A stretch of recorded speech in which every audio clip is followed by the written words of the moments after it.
flies by. All right, we are live. It is day 2 of... I'm a little slow this morning. I like that. Yes, day 2 of Diamonds and Pearls Super Deluxe Virtual Celebration. I hope you have recovered from day 1. I can tell you that I'm faking it right now because I'm so tired. Yesterday was powerful, but also very draining. But we had fun, and we're going to have fun today. Everybody's in the chat this morning. And because our 15 minutes goes by super fast, I'm just going to do some special shout outs really quickly because Ms. O was the first in the chat. Thank you so much for being here. Christina, who's one of my What Did Prince Do This Week posse, and in Minneapolis, is already here for day 2. We got Purple Sky. We got Chris. We got Germany back in the house for day 2. We got Man Ray. I love this. Some more purple testifying with the peoples. That's right. And we got Glam Slam Cam. We got Jill. We got my triplet in the house. Thank you so much, Camila, for being here. I am up earlier than I wake up for work during the week. I got Cassandra here. Thank you so much, Nikki.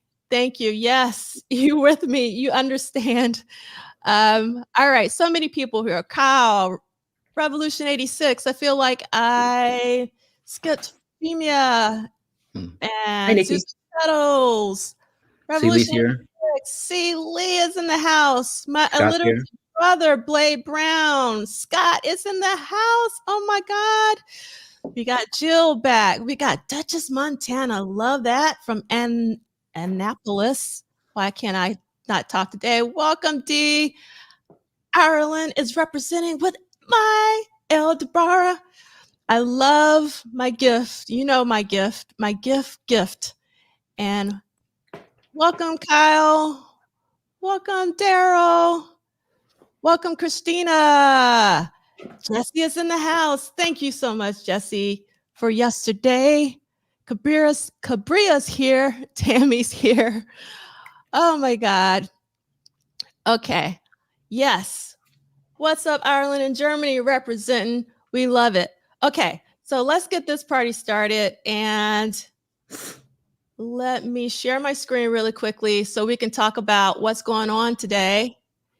And today, we're going to kick it off with the essayists. And we're going... Yes, this is going to be a good one. Yeah. Maybe you should do this, Arthur.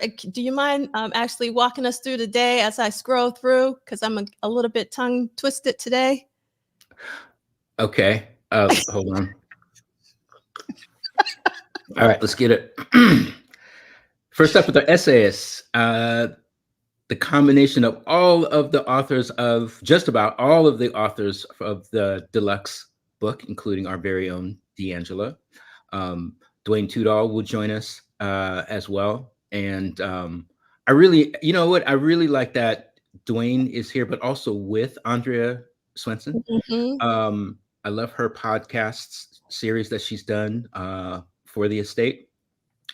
This Diamonds and Pearls one has been really, really informative for me. So to have both of them on at the same time is going to be a real treat. We also have Jason Draper. It's going to join us. We're going to have Elliott Powell moderating this hold on. Moderating this forum. And our own darling niece, KaNisa Williams, will be on screen as well. That's gonna be nice. That's gonna be nice. So now you see why I get tongue twisted, and the reason why is because we're trying to do this super fast. Because me, like a dummy, only scheduled 15 minutes for the welcome. We really need more time, and there's a lot of stuff that I want to talk about. That's strong. Yeah, I know. This is going to be a good one. Except, do you see somebody's missing? And I am. Yeah. Pissed. What happened to Miles? Someone texted me 1:00 in the morning saying that they're still coming back from the Caribbean. Well, that's just bad staffing. That's what that is. So yeah, I'm really bummed that Miles won't join us, and he's actually breaking the chain of 10 consecutive Wow. appearances together. So of 10. course, yes, 10. It would have been Miles to break it. Today will be our 11th, would have been our 11th time together. Yep. Mm. So everybody should know the For You crew by now. Again, this will be our 11th time talking together. And it's Zaire, it's Anil, it's Elliott, and we have a guest music snob, or the music snob, Arthur, with us. Yeah, I And will be here Miles, for that. yeah, and Miles won't be with us. So I know all of the Miles people out there are going to be super disappointed. Even I'm disappointed that Miles is not joining us. Exactly, Camila. Like, yeah, exactly. I'm gonna make sure I put this up on the screen so if Miles watches this, he'll understand. And welcome, Yep. Stephanie. Oh my God. And let's see what Dee's saying. Arthur, I know you're gonna come through with your famous music snobbery. Can't wait. And with the yellow mug too. I didn't notice, Arthur, that you're like repping with the yellow mug. That's I what. do. I have the yellow mug, and in blue for one of my favorite additions to the Vault series. Fun fact about this mug, very quickly. This is the mug that I got from Tyler the Creator shop in LA. I had excellent service in Tyler the Creator's shop. I was shocked. My 15-year-old was dying to go to Tyler's shop, and I took her, and I expected to just have a shop, teeny tiny shop, just full of overinflated priced gear. Mhm. That was not the case. Huh. Most of the shirts there were between like 45 and 65. He had hoodies for like 120. Thought they were a bit overpriced, but I mean, that's fine. He had some bespoke clothing. He had really good staff there. I was just shocked. Can you So hold I that had to I had to down? go I had to come out with All a right. golf mug, a golf wang mug. Nice. Nice. So I pulled Love this it. out on special. Pulling this out for you, Angela, because this is day 2. This is day 2. That's what we're talking about. All right. And so the third roundtable of the day will be the ladies, and KaNisa, aka Darling Nisi, is making 2 appearances 2 today. So we appearances. really appreciate KaNisa.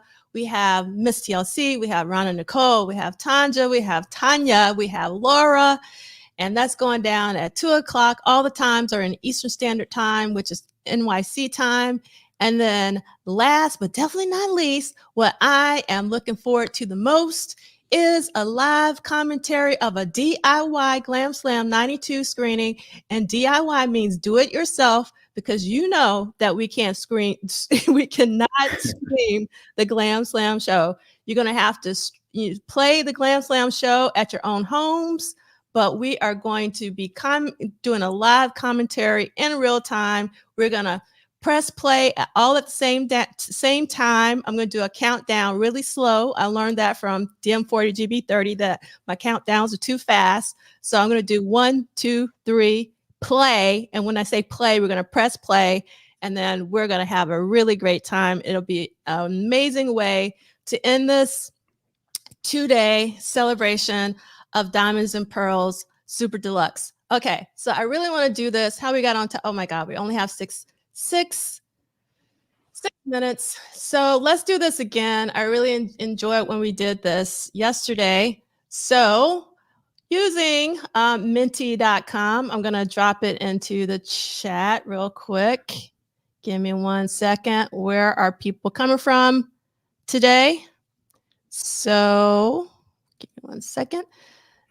You go to, excuse me, you can either scan the QR code or you can go to minty.com and type in 6286 3147.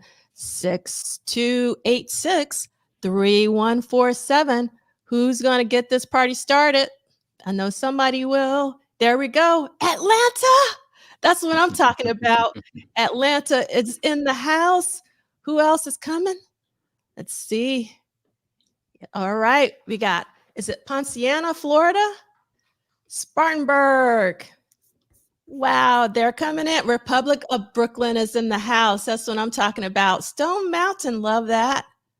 Spartanburg, Ann Arbor, Chicago, Germany, Fort Worth, St. Michael's, Maryland. London is in the house. Minneapolis is in the house. Come on. Again, go to menti.com, which is menti.com. Type in 6286-3147, and you can see where we're getting more. Like, so this is a word cloud, and the way word clouds work, the bigger words are the ones that have more entries. So we have more people here from Chicago, Minneapolis, DC, Atlanta. Those are the people who are representing. Does anyone remember who was representing yesterday for day one? If you don't know, it was Melbourne, Australia. Yeah, Melbourne. Okay. It was Melbourne because we had Adam on the first panel. So they were here representing for Adam. Adam had a posse. All right, DC's coming through. Minneapolis is coming through. Look at that. Awesome, awesome. Okay, we got 4 minutes. That's a lot of time. Yeah, because I have one more poll. So, which DMP version did you cop? So you should be able to, you should see somewhere where you can go to the next screen. And you can vote. Here we go. Vinyls is the first off for Super Deluxe vinyl.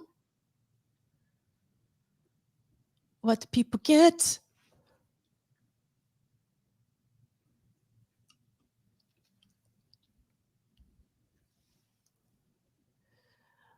All right, it's coming through.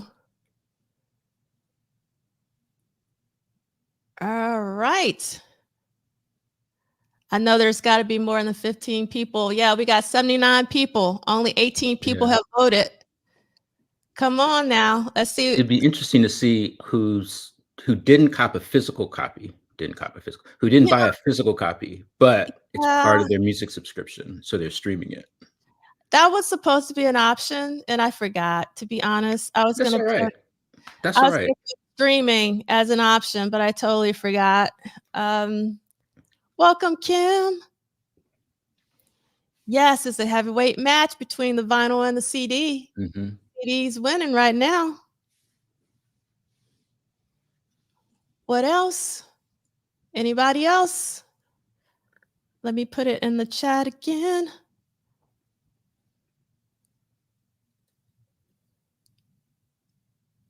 All right, it seems like you guys are slowing down. You don't want to participate. It's okay. It's early. All right. Seems like the CD is taking it. Yeah, the CD is in the lead. Okay, awesome. All right, so we got 2 minutes. Yeah, yes, the vinyl broke the bank. Yes, indeed, but it was worth it. See, I went light this time. I spent an obscene amount of money on the Sign of the Times release cycle. Yeah. I got like 4 copies of that album. A gang of t-shirts. It's a lot. It was excessive. Yeah. So awesome. All right. So we actually are doing really good. I'm so happy. Thank you for everyone who voted. You're still voting. I really appreciate it. The CD is still in the lead, just so you know. Let me actually show you real quick. And we are going to transition and bring everybody on. So let's see. Oh, thanks so much, Camila. I try to make it fun for everyone. Yes, TP. I am also very excited for the DIY screening of the Glam Slam show with the live commentary. I hope that some of you guys are going to do like a watch party and watch it with one another. That would be really great. Kim is saying that the Sign of Time Super Deluxe Edition also took. It's a thing. Yeah. Yeah, it's a thing. And then no problem. putting up Christmas trees and listening at the same time. All right, that's pretty funny. Celie, I'm gonna have essays for brunch. All right, okay. So Ready to now, rock? yeah, we're ready to rock. So now we're gonna transition to our very first roundtable of the day, which is the essayists, and I'm gonna bring up everybody one at a time, starting with our fearless moderator, Dr. Elliott H. Powell. Welcome. How are you Hey. this day? I'm good.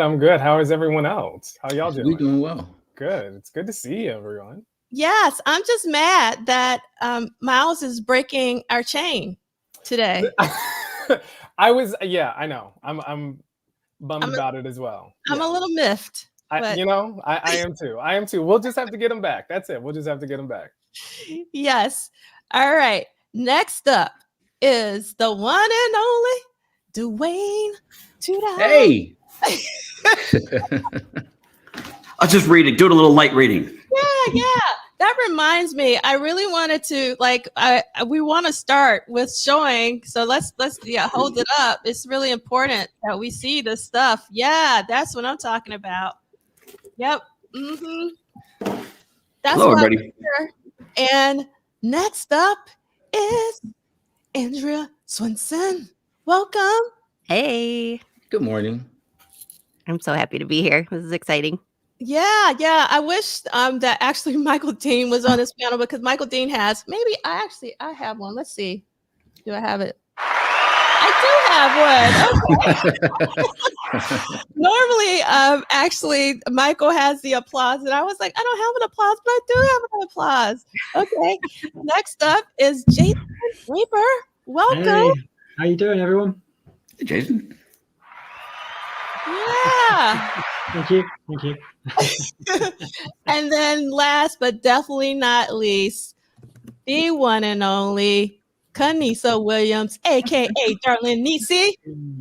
Good morning, everyone. Yes. Hey, Nisi. All right. So Arthur, I'm gonna take you off the stage. Okay. And Elliott, it's your world. Take it over.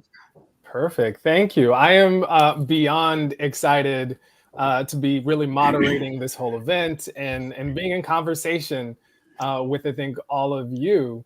D'Angela, I'm gonna do the introductions, but also I'm gonna say this a bunch of times, but thank you so much for everything, for putting this together, for just really just doing everything. So I'm gonna continue to sing your praises throughout today, throughout really forever. But I'm like I said, I'm very much honored to actually be moderating this event for the essayists, those who have the liner notes, obviously, in the Diamonds and Pearls Super Deluxe Edition. Like I said, I want to quickly kind of go through some brief kinds of introductions and bios, and then I have a series of questions really for everyone. To start things off, I'm going to start with Mr. Dwayne Tudor, who, as we know, is the award-winning author and who has worked in the entertainment industry for over 30 years.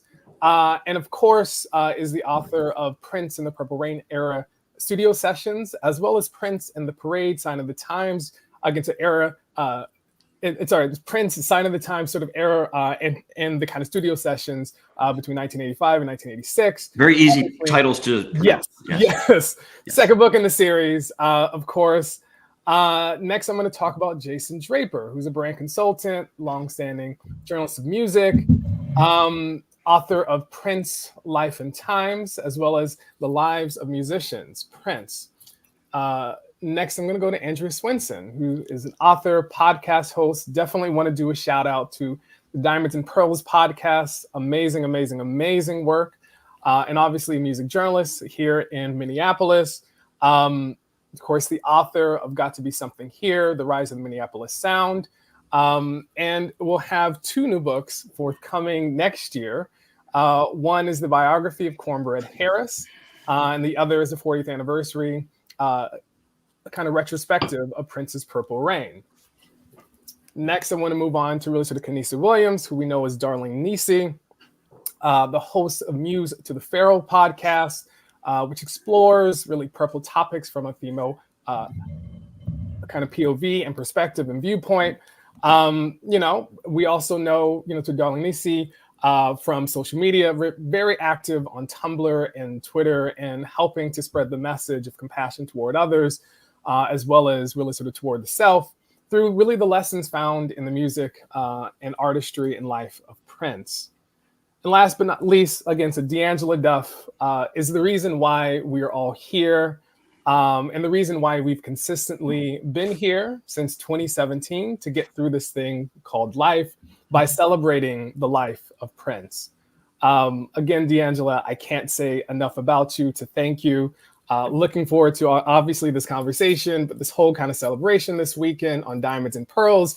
And the next year, actually having the Prince, so again, to the erotic 40 symposium, which is going to be 40 years, of course, of Purple Rain, Ice Cream Castle, Glamorous Life, and Apollonia 6.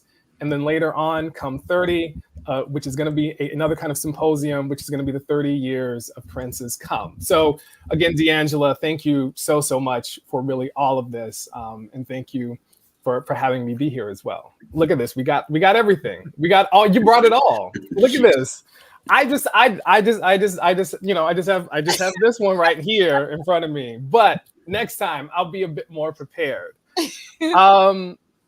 So, with those introductions, I want to start with a series of questions that are all, I think, revolving around a particular kind of theme. And the first theme that I want to talk about is really about context and background.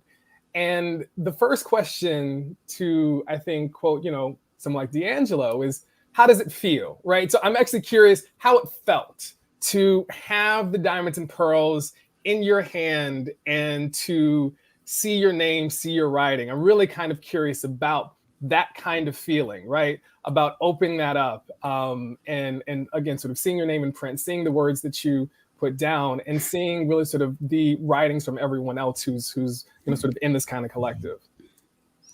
So it's interesting that you asked that because I only met Prince one time, and I actually met him during the Act 2 tour when he was actually signing the Love Symbol album, and the entire band was there, and I was talking up everybody, like, Maite, I want to learn how to belly dance. Levi, you're so amazing. And then as soon as I got to Prince, catatonic. I didn't say a word. I was like, what can I say? I can't say thank you. He's heard that a gazillion times. And so I just pushed my CD forward. And Arthur, I think somebody's typing really fast and I can hear it. So just mute yourself if it's okay. Yep, thank you. And so I just pushed the CD forward, and then I just went to Tony M and started talking to him really, really, really quickly. So when I saw my name in this hardcover book, it was like an out-of-body experience. And to be quite honest, it's like it's not me. And it still feels that way. It feels so unreal. And I'm still taking it in. It really hasn't hit me yet. As everyone should know, I look forward to these super deluxe box sets. Anything Prince new, I'm like super excited. So I'm going to be excited anyway because it's Prince. My mom gave me some Prince socks, which is like tennis socks that say Prince, that the brand, and I go like, Prince socks, so anything really gets me really excited. So it's been a real honor and privilege because I never thought that I would have this opportunity. And so I have to give mad thanks to the Prince Estate, Londale Macmillan, Charles Spicer, as well as Dwayne for, making this happen. Because it's not even a dream come true because I never thought that this was a possibility ever. So it's a massive deal for me. And I'll stop talking because I could go on and on about how important this is to me, but I won't. Everyone should know. Definitely. let's move over to Jason, since I see that you're already sort of unmuted. So let's go to Jason next. Well, Diamonds and Pearls, the album, is part of my Prince origin story. So I was 8 when it came out, and my mum had the cassette, and this is that actual cassette. I dug it out. It's been sitting in the box for a long time. But that was the actual cassette. My mum used to play it in the car on the way to like the school run in the mornings and on the way back. And I didn't really, I'm an 8-year-old. I don't know who Prince is, like big scale, like you've heard of this guy, but 8, you're just picking pieces up from nowhere really. And but obviously something really bedded in, because when I was old enough to start to make my own music decisions, Prince was one of the people I was drawn to and one of the people I wanted to sort of explore more. And so really it's kind of a full circle. So first Prince album I really kind of became sort of open to or introduced to. And then I've been a music journalist. Part of my career is a music journalist, and I've been doing that for 20 years. And one of the first features I banked in Record Collector magazine, which was the first magazine I then became a staffer for, was on Purple Rain, was on the anniversary. So this is 20 years of writing about Prince as well, with 3 books in that time. And then to be asked to contribute to this box set was just like D'Angelo says, like not expecting this to happen at all, and kind of validating an entire professional career in many ways. So yeah, absolutely mind-blowing. And to open the book and to see that it was actually used. It wasn't a joke. It is actually there. It does exist. And I couldn't have guessed that this would, if you'd have said to me 20 years ago, or to the 8-year-old kid, you're going to be involved in this thing at some point, I would never have guessed that in a million years. Let's go to KaNisa. It's me. Okay, so I'm trying not to be emotional. I was crying all day yesterday during this, so bear with me this morning. But see, I'm already starting. It's so meaningful. It really is. Sorry, let me get. Okay, so everybody knows my father passed away in April 30th. And my birthday is April 22nd. And then Prince passed away April 21st. So April's going to be a very significant month for the rest of my life. But when I got the assignment to write this late last year, my whole family was at our house. We had to surprise my father because he was kind of sad. We're like, let's all show up for Christmas for him and my mother. And it was like this wonderful time for all of us to be together. And this was around the time where I was writing my writing for this book. And I remember thinking, like, as everyone knows, the Prince community can be very harsh, especially everyone on this panel. We all get the tweets, we all get why, blah, blah, blah. So I was really nervous because it's like me, and everyone thinks I'm so young. I'm an older, even millennial, pushing 40, but I look young, so people think I'm much younger than I am. And they're like, what does she know about Prince? I get them at parties. I get them everywhere. And I totally relate to like the new Power Generation panel yesterday and the conversations that they have. And what does it mean where we get to speak up for our own experiences in talking about Prince? And it's a little bit different because we weren't alive during much of the 80s, but this time was really important for the next kind of set of big Prince things happening. So for me, it was like I was very thankful for people advocating for me, the people on this call advocating for me in rooms that I wasn't in, and then being able to write this, which turned out to be a tribute to Prince and my parents, and to see myself in the book. I agree with everyone else. It's like, is this real? And then you're always thinking about, what if I say something wrong on social media? They're going to take me out. Like they can always remove me in 2 seconds. So it's been really anxious. And then seeing all the talk about what's it set going to be, and then knowing I didn't know anything either. All I did was write. But knowing things that were coming, and it was finally here, and I had so much anxiety over it for months, and then to finally see it, I agree. It's like, is this real? Like, I feel like it's not. And I'm so thankful and so grateful for everyone, for the Paisley Park Enterprises, for Andrea and Dwayne for advocating for me, because Andrea had me on the One Night Alone podcast too, and that's my number one era. So I got to speak for my 2 favorite eras in One Night Alone and Diamonds and Pearls in an official capacity, and I can't believe it. I can't believe it's in writing, because I think putting it in a book is so important to talk about these things, because you have social media, but social media is here and gone again. But to have it in a book, and it's going to be in the book forever, I am so grateful, and thank you so much for everyone. I can't say enough about sort of so how much I really appreciate you for sharing that story. And before I kind of sort of move on to actually Andrea, I just as you already mentioned, Sir KaNisa, right? Y'all are going to be in this book forever, right? This is literally a part of history, and you all are history making folks. And so I wanted to just put that out there, because it is so important. It is so great to see your name in print, to see everyone's name in print, and to be a part of such a hugely impactful and amazing project. And so I just want to say how big of a fan I am of you and really everyone else on this panel. So with that, I want to move to Andrea. I am also a huge KaNisa fan and a fellow elder millennial. Man, I was thinking when you asked this question about the first time a box set came that had my name on the little sticker, which was the 1999 set. And that still isn't like real to me. And that was how many years ago? 5 years ago.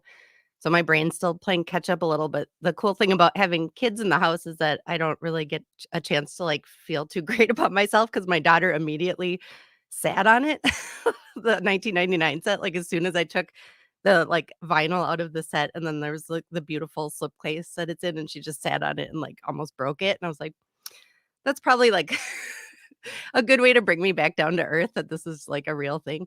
And it has never felt like totally like something I've been able to internalize. And I think even beyond just the like ego nature of it, it's like I still can't get over the fact that we have to write about him in the past tense. And I don't know why I can't like catch up, because it's been 7 years now, but I really, started my career as a music journalist here in Minneapolis, writing about all kinds of different artists, and Prince was just one of them. And he was actively giving me new things to write about all the time. And it's just such a gift to me that there are still these opportunities to continue finding new stories, even though he's not here with us to, show up at Paisley on a 2-day notice or a 4-hour notice and do something that we can all go enjoy in person. But the fact that I get to contribute to people helping people to hear new stories about him, even though he's not with us, is such a hugely important gift to me. And I'm not going to say any more, otherwise I'll start crying. So that's my answer. I have a feeling this is going to be a very emotional Sunday for I think all of us right now, because I'm also getting emotional already. Just hearing these stories, let's sort of close this conversation about first impressions of sort of the kind of liner notes with again, so Dwayne. I want to. In a nutshell, and I may be able to speak for everybody on the panel, it's terrifying. Because that everybody's going to be reading every word, and if there's a punctuation wrong or if there's a fact wrong, you'll know it. And that's daunting, to say the least, because that you're trying to represent your heart and your energy with this, and it has your name on it. And because of that, if you're wrong, or if you make a mistake, or if things are revealed a year later that show you're wrong, it's very tough. I know I wrote mine dozens of times, and I know Andrea and I would go back and forth showing each other our stuff and thinking, what is this? And correcting each other. And I'm grateful AF for everybody who I've been able to help or be helped by on this, because I've talked to each one of you when the process was happening. I have a certain view of this. It's a little more 30,000 feet. So I got to see all of the essays and talk to each one, to help nurture and help get their emotion out. And my thought is, when we're talking about all this stuff, is who is going to represent. Okay, everybody has a relationship with Prince that's personal, and that's why you've got some people already tearing up. It's a relationship you have in private and in public, but it's something that you feel there's a connection. So when you put your heart on page, it's potentially scary. I mean, I know KaNisa and I've talked several times about, you know, how we're both feeling when it comes to this stuff. And I know I've had a relationship with each one of you. It's scary. I mean, but at the same time, there's a pride and a feeling of first off, why me? And then the second part is, of course, me, you know, because I have the same relationship with everybody, as same relationship with Prince that everybody else has. Most of you guys have met Prince in some way, but I have not. So I've always been an observer. I'm the guy in the audience watching and stuff like this and listening. And these kind of notes, you know, each one of you had something in your what you wrote that touched me, that helped me open my eyes to certain things. It was fun to hear KaNisa or D'Angelo talk about what it was like when you're younger, because we all have our path there to get there and what was our gateway. And so it's fun to hear these things. And Jason's stuff about Get Off was, I learned so much from this. Andrea always has things in her writing that I sit there going, I know this stuff, and I didn't know that. And that to me makes these things sort of fun and again, terrifying. So. Yeah, and I want to actually go, I want to pick up where actually, you know, sort of you left off, Dwayne, and I'm curious about, for those of us, including me, but everyone else watching this, as you're, you know, you all have written these liner notes, but you're all kind of have written for a number of years. I'm curious if you could give us some insight into actually your writing process when it came to these liner notes. Let's start with Andrea, because I see you sort of nodding your head in my screen. So I'll start with you, Andrea. I wouldn't recommend my writing process, but it's extremely inefficient. So much of my work is based on other people's stories, and I'm like this vessel that they travel through to get to the page. So my process really starts with doing a ton of interviews, and I will often interview someone for a number of hours to get the quotes that end up in both the podcast and the liner notes. And so it's probably like a month or two of just doing that, like collecting as much information and stories and background as I can, and doing all the research. And then at the very last minute, Dwayne can attest, I finally write the thing. And when he's like, okay, it's like fully on fire, you should probably hand it in now. Otherwise, like it might not come out. And I'm like, okay, fine, I'll do it. But I really like, I tend to dwell in that information gathering phase as long as possible, because then when I sit down to write, I feel as informed as possible. And like Dwayne has said, it is a terrifying thing to actually put down words that you know are going to be printed in a book and on people's shelves, you know, for years and years. So I really tend to put off that part of the process until the very last minute. And then I usually write everything in one like sweaty 8-hour period, and then hand a draft over to Dwayne to check out. Thank you. Jason. Yeah, well, this was a funny one because the estate already had Dwayne and Andrea. So when I was invited to contribute, my first thought was, but you've already got Dwayne and Andrea. You know, what do you need me to do? But actually through discussions, it started to become clear where we could find a space that worked. And that was the really interesting thing. So obviously Dwayne does his archival work and his track by track stuff. And Andrea's essays, you know, historically and now have always been, the way it was worded to me was inside the Paisley bubble, if you like. And so it was then we came up with, well, this idea about outside the Paisley bubble. And with my history, journalism history and working with record labels, we kind of found a line, if you like, where, well, what about the label and the industry side of stuff that wasn't necessarily being covered in the other essays? And so that's how we kind of got to that. The writing process itself is much the same as Andrea's. You know, the interviews are key. You kind of, you know what you already know, so you really want to find out what you don't know. And Dwayne alluded to the Get Off story earlier, which maybe we'll get into a little bit later. But yeah, so it's really just about trusting what you know, but also being smart enough to know that you don't really know enough yet. And you've got to ask people, and you've really got to find it out. And once you have all this stuff, looking at it, and it's like a puzzle, or it's like several puzzles, and you have all the pieces, but you don't know which pieces go in which puzzle yet until you kind of spend painstaking hours moving things around and fitting things into place. And then somehow you end up with an essay and you kind of hand it in. You go, well, I think this is the thing. Do you think it's the thing? And then hopefully people nod and go, yeah, we think it might be the thing. And then, well, okay, then I think this is the thing. And that's once you kind of get to that point in the process, then you can maybe sleep.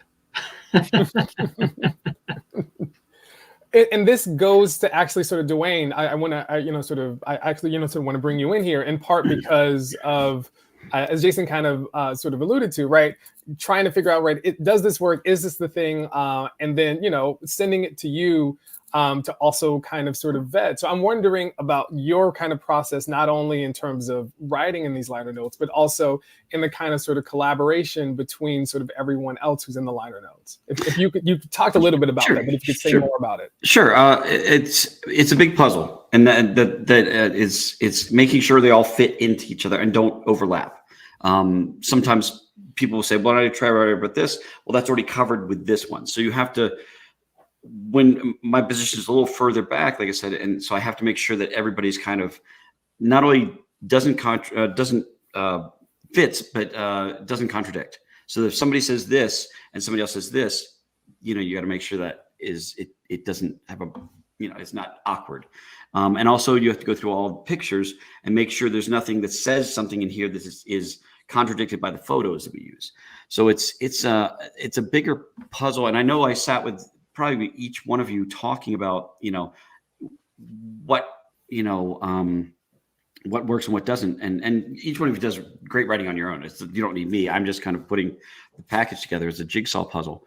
But I think Andrea was absolutely right, is you don't want to know how we write this stuff because it's a jumbled mess. And so oftentimes we're looking for just that quote that will open a door to a whole story.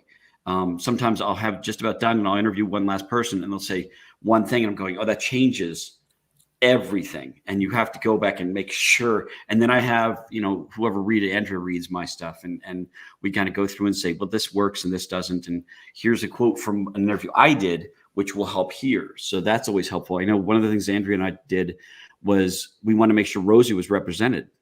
And so we went back and forth with quotes we found about Rosie, and we're going to represent Rosie in the house here. There we go. For the fundraiser, a lot of us worked on for Rosie, but I know she and I were like passing Rosie quotes back and forth going, this could work. Are you using this one? I would like to use this one. And that was really helpful. Knowing that each one of these people had a perspective, because that's the big thing with writing. You have to have a perspective. And if you don't have a viewpoint, why would anybody want to read it? And my thought with this stuff is there's so many interesting things about Prince. How could you not write about Prince? How could you not want to get your views out there? How could you not want to be telling the story and how it has changed? Each one of these people, I would say, Prince changed your life. I mean, would you guys agree that even Elliott, Prince changed your life in a way that you want to give back? You want to make sure people understand and can see things a little through your eyes, but understand what Prince was and why he's important, and why not only was he important, but why he is important. And I'm hoping that most of these things went together to tell a bigger story. Like all the pieces tell a larger story than each individual one does. And the tricky part for me is I did write the sessionography, but I also wrote 2 other essays on there about the Special Olympics and about the Glam Slam show. And to find out more insights in this stuff and quotes, and talking to Scott McCullough, who directed one of those and those things, it just, first off, it's a dream to be able to talk to some of these people. Second off, it's an honor to be involved with any of this stuff, and that anybody would want to read some knuckleheads writing makes me laugh every time I see it and print. So. No, and I'll just again sort of echo what I think folks are already saying in the chat. But right, they all work together. Every essay works together in this creative whole, and so like it's even better than a job well done. Right, this is again a fantastic collection, and again I want to commend you all for that. And so Dwayne, when you mentioned about sort of POV. I want to, I think, now move to really sort of D'Angela and really KaNisa, and thinking about your writing process and ensuring that your own kind of perspective and voice are told in the way that you wanted to. And so I will go to D'Angela first on that one. You're on mute. Thank you. For me, writing is very hard. And then on top of that, there's so many different ways that you can go when you write about Prince, because there's so much to write about. And so you have to figure out like what frame you're going to take. And my original frame, I really wanted to talk about being a record collector, because that's kind of how I got into Prince, is through record collecting. But with coaching from Dwayne and feedback from others, it went through several iterations. And I'm very happy where it ended up, because there's so many lessons that Prince has taught me in terms of philosophy of life. Like one of my favorite quotes from him from his autobiography, The Beautiful Ones, is, create your life. And he was the epitome of creating his own life, curating his own experiences, and having that freedom. And I wanted to really communicate that he left us these life lessons, that it was more than just the music, and it's more than just the movies. And another person that I revere a lot is Bruce Lee. And Bruce Lee has a lot of writings on philosophy, but Prince does too. And I think Prince often doesn't get talked about in certain ways. One is his philosophy of life, which is all over his lyrics. Two, his philanthropy. He gave up the wazoo, and people sort of, don't talk about that. I'm still don't understand why Prince is not in the Songwriting Hall of Fame. It boggles the mind. He wrote so many songs. And this morning I was listening to Thunder, and everyone who has come to these symposia or listened to podcasts know that I enter Prince through the music, not the lyrics, the music. So sometimes it takes me decades to really listen to what Prince is saying. And this morning when I listened to Thunder, I realized I had never really listened to Thunder, because I finally listened to what he was actually saying, because I always get so wrapped up in the music, and I go through each individual instrument and really stay with it for years before sometimes I get to the lyrics. So I know I'm veering off, and that's the reason why you shouldn't have called me, Elliott, because I could just go on and on and on and on and on. So anyway, I'm a designer by trade, and what's really great about being a designer is this concept of iteration. And I'm sure some of you guys know about Anne Lamott. She wrote this really fantastic book called Bird by Bird, and she has this phrase called, I call it crappy first draft, but she doesn't use the term crappy. She uses another term. I don't curse, so I won't say it. And so I'm used to vomiting words out and then just shaping them. So I don't have a problem with iteration, because that's just what I do. So I really had to iterate this to make sure, that the estate was happy with, what was written, that I made sure that I maintain my voice and say what I wanted to say. But at the end of the day, I really wanted it to be meaningful for other people who read it. I wanted it to be instructive, because I thought that would be something Prince would want, because he has been instructing us. It's just that I haven't been listening sometimes. And so I wanted to correct that. Oh, that's perfect. Let's go to KaNisa in terms of writing and your point of view. Yeah. So, of course, when you got the assignment, or I got the assignment, it's always what do you write, right? And like Jason, I am not a writer by trade. I write short form. for Twitter or Tumblr. Sometimes I start writing long when I have a rant that has gone through many filters before it gets out in words. But so the first thing, I was kind of overwhelmed, and my sister was like, well, let's just talk. And so she asked me one question, and then I talked for like 45 minutes, and she recorded it. And it reminds me of when Andrea was interviewing Jesse Johnson. She at Celebration, she literally asked one question and he talked for like. But from that, I was like, you know what? My connection to Prince has always been about. I call him the professor on Twitter, or fairy god boyfriend, but really the professor, because it's about agency, right?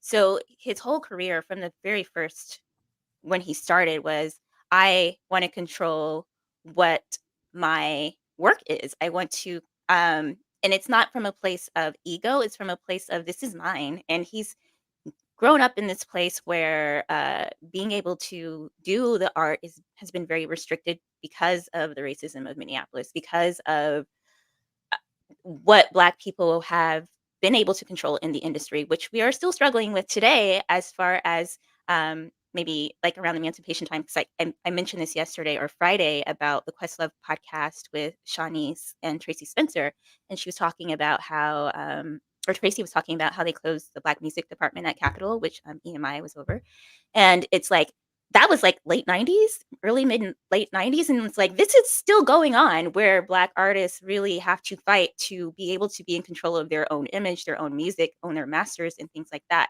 So my whole thing has always been about Prince was a human person. He was born on earth with a purpose. Everybody is born with a purpose. And sometimes we focus so much on him and like, oh my God, he's so amazing. Like, but we all were born with a gift. He models what does it mean to know what your gift is, to be unapologetic about expressing your gift, to learn the tools so that you can fully express your gift, as he did with instruments. And everybody has that within them. And all of my Darling Nisi stuff is about that. I was like, yes, he's amazing. He's modeling behavior. We shouldn't be exactly like him, but we should figure out what it is that we were born with and do that well done, as he would say. So my essay is very much about that. And that's what I wanted to convey through it, especially during this time in Diamonds and Pearls, where everybody knows the 80s stuff. Yes, we know you're established, but what does it mean to kind of reinvent yourself and still be authentic to yourself and pull from all your influence as you always have, and acknowledge, for me, because again, part of Prince is he's this combination of all the things that I grew up with listening to my parents' music. So I love that. I think Mila said yesterday in the next Power Generation panel that he feels like home, because he does. He's like, he feels familiar. He feels like he could be my cousin or my uncle, or I mean, he's old enough to be my father, but we won't talk about those complicated feelings. But because he's very attractive, but it's still, he's a combination of things that is a carrot for me to understand who I am and explore who I am through how I respond to his work. And I just want people to be more thoughtful about how they engage his work. And that's kind of how my essay was written from that perspective. And I have to give a shout out to the editor, because I don't want to name, because no names are weird, and y'all know names and start being like, why don't you? So at first I was a little frustrated because she called me and we're going through it, and I was like, she was asking me a lot of questions. And I was like, what do you mean you don't know that? Well, I was like, but wait, this is a really good exercise, because she doesn't know me at all. And people reading this aren't going to know me at all. So I have to make sure I explain myself in a way that's still authentic, and it's not like hand holding, but giving more context so people can understand my voice. So I do want to give a great shout out to her. And I'm sure she was like, why is she pushing me back so much? I'm like, no, I hear you. I understand. That was my ego. And I had to kind of think about, she's coming from a great perspective, and let me address it. So yeah, that was my process. Cool.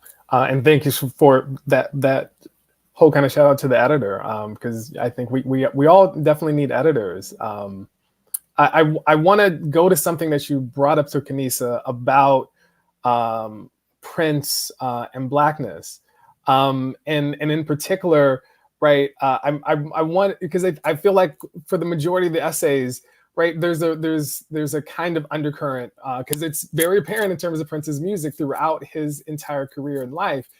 Blackness being central, at the center, being foundational to everything, and with Diamonds and Pearls, it's coming through, I think, even more so, perhaps, right, in terms of Black radio, in terms of Black DJs, in terms of the composition of the new power generation, right, all of those things. And so I'm curious if you all could talk about this, and I'll go to you, Andrea, first, in part because your particular essay, thinking about North Minneapolis, I think sort of hits this point in a kind of historical way. But if you could just talk about Prince and Blackness and Diamonds and Pearls.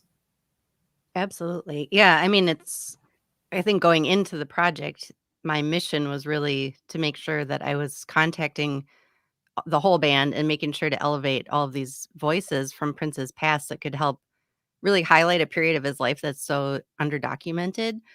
And it's become such a real interest for me and importance for me in learning more about who Prince was and really trying to root him. Like KaNisa was saying, like, he is a human being. He was born in Minneapolis, Minnesota in 1958, like really going back to the basics and saying, like, he was this young man coming up in this environment, and that all of the people around him influenced him in some way, and that he was able to, soak up all of these musical influences from the people that were slightly older than him, like Sonny T, and that he was able to, take advantage of these community programs that were specifically made for young Black men to take advantage of in the wake of the unrest here in Minneapolis. And it's such an important part of his story, and it's something that I've just become really passionate about because I don't see it really included in a lot of the canon, I guess, about him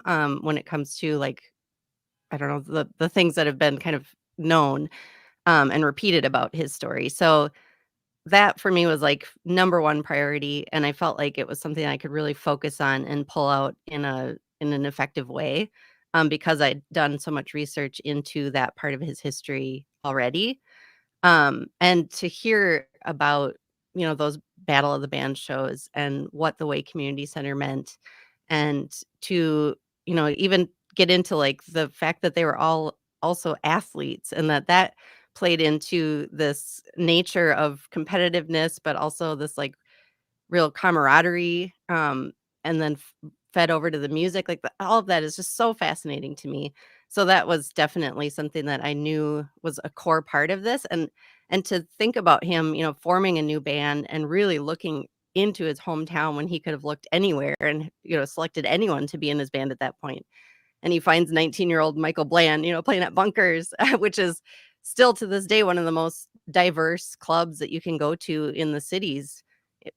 We still struggle so much with segregation in our music scene here, and it's one of the only rooms that you can go to where you consistently see people of all backgrounds coming together to dance. So it's so important to me to know all of these connections and to be able to point to the early iteration of the NPG and say, this is all telling us who Prince was when he was a teenager. I know it doesn't seem like it, when you first look at what was going on in 1991, but it's so him. And it's so about his experience as a young Black man coming up in this specific area. So that was, absolutely front of mind the whole time. Yeah, no, and I'll just quickly, I'll take off the moderating hat just for 1 second to say exactly what you said, sort of, Andrea, right? That's one of the things that I start off my class and talking to my students is about how I think you can draw a kind of direct line from Prince growing up the North Minneapolis scene to his kind of professional career. There's the things that we revere about Prince. So many things we can trace back to these spaces in North Minneapolis, whether it's the unrest, whether it's the kind of competition in battling the bands or in sports, all of those things, we can kind of go back to that period and to that space in North Minneapolis. So yes, echoing that, underlining that, thank you so much for sharing that. Want to go to actually sort of Jason to talk a little bit about Prince and Blackness and New Power Generation. Get off whatever you want to kind of share in that space. Well, I think there's a really, just coming from the side of the industry side again, which my essay covers, which is probably the best thing that I should speak to here. And that's interviewing Bob Merlis, who is the head of corporate comms at Warner, was really enlightening for that. He explained sort of back in the 70s when Prince started, but even in the 90s and the things you touched to now, you know, in this conversation, the industry was really, black music was segregated to black people, and white music was segregated to white people, and the two markets were just promoted to in that way, as if there was no crossover and audiences wouldn't like each other's music and blah, blah, blah. And that just seems, particularly in this day and age, it just seems bonkers, but that's the way the industry was set up. And Bob Merlis, who the head of corporate comms, as I say, he made the point that even back in the early days when they signed Prince in the late 70s, and this just kind of shows just what a trailblazer he was in the industry, because this early 90s part is the beginning of him changing the industry, or him, you know, breaking down certain barriers from an industry side of things. Warner Brothers at that time, it was Fleetwood Mac, it was James Taylor, it was that sort of thing. And that Prince, by virtue of having Prince on the label suddenly became a contender in a whole new world, is the way that he put it. And they had this great pride about, oh my God, we're in the big leagues now by the virtue of signing Prince, because of who he was and what he could do, and taking them into this space that they weren't in before. And I thought that was really interesting, particularly because you have this guy who, he forced the label to work around him from day one. And then in the early 90s, you really start to get that even more with self-pressing his own records. And then as we get past Diamonds and Pearls, he starts to get into this world of sort of taking more and more for himself, breaking away from the label. I know we're jumping a little bit forward here, so I won't get too far into that. But to kind of, for one man to single-handedly make one of the major record labels a contender for a whole market is insane. It's one guy who's done that, but I think that really speaks to the power of him and his music. I know I've kind of jumped around in timelines a little bit here, but that's kind of what's going in to the Diamonds and Pearls era, when he starts to bring more black music and what's going on in contemporary black music into his sound. It all goes back to that, and Prince like pushing himself forward in this world and kind of taking that label with him, if that makes sense. No, it totally makes sense. But Jason, I also want you to speak a little bit more about the self-pressing. If you could just talk more about why that was important, why that was so subversive in a powerful way. Yeah, absolutely. So first of all, I've got to thank Andrea for pointing me to a Lenny Waronker quote when I was doing my essay about they first listened to Diamonds and Pearls at the label, and there was a claim that there wasn't a quote-unquote black radio hit on the album. This was before Get Off was recorded. So apparently Prince, when that was relayed to Prince, he was none too happy about it. And then overnight he had Get Off in his hands. But the really important thing, and this was fascinating to me when I found this out, and it kind of, you realize, you know, we all know about his internet pioneering, his battle with the label, but I suddenly realized just how early this breakaway from the mainstream industry was. And he had Get Off pressed entirely himself, completely cut the record label out. He did get help from one very key member of the record label, Mary Lou Badeau, who had been with him since the early days. She was his biggest supporter inside the record label. But without the label knowing that he was doing it, he had a 12-inch of Get Off pressed up. She essentially fenced 1,500 copies of this record in her garage at great risk to her own career. And one day the limo turns up outside her house. They put all the records in the back of the trunk. And then he goes and hands this record out to clubs, to radio DJs. It was pressed up for his birthday, as we know. And the next day at the label, everyone's like, well, have you heard about this new Prince song? And Prince just comes into the label and starts handing it out in there. And there's a quote from Jeff Gold, who helped design the album cover, where he says, we haven't seen this before in the industry. This is a completely different model for what follows. And effectively, by doing that, Prince single-handedly invented direct-to-consumer marketing in the record industry, like years ahead of schedule. And that's outside of the music, it's outside of the musicianship, it's outside of all of the other stuff that we know about Diamonds and Pearls in this era and about his career. But just to do that is insane. And he was the first person to do it. And that to me was absolutely eye-opening when I discovered that. And in the liner notes, it goes into more detail. It's a hilarious story, or I find it a hilarious story. And Mary Lou's telling of it is fantastic. But yeah, that's why it's such a key part of this era, because all the independence that major artists have started to take on themselves, and self-pressing and DIY routes. Yes, there were smaller DIY routes in the industry earlier, but for a major artist to do this, absolutely unprecedented. Yeah, and I think unprecedented, exactly, that's the phrase, right? Prince throughout his career set the precedent, set the mold, set the standard, set the bar. Let's go to D'Angela about Prince and Blackness. There's so much to say, Elliott. I know, tough. I know, broad question, but I thought it needed to be said, right? We need to talk about it. Yeah, I mean, I have to be very careful. You have to be very careful with this conversation, just because I don't want to alienate anyone, but at the same time, I mean, Prince was a Black man. He was rooted in Black music, and that thread of Black music was always there and never went away. It's just that I think people have such a limited definition of what Black music is, and it just boggles my mind. So I grew up in the rural South. You had to drive 30 miles to a McDonald's, and my uncles played everything. I mean, Black Sabbath, ELO, Edgar Winter, Parliament Funkadelic, The Doors, Confunction, Bar-Kays, James Brown.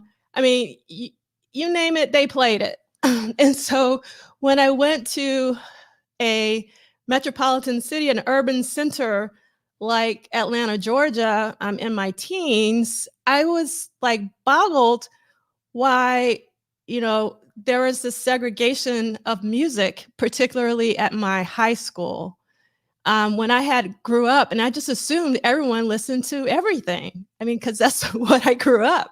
And for me, like, Prince played everything. So I was used to music just being music, like, why does it have to be, pop or rock or whatever genre box you want to put it in?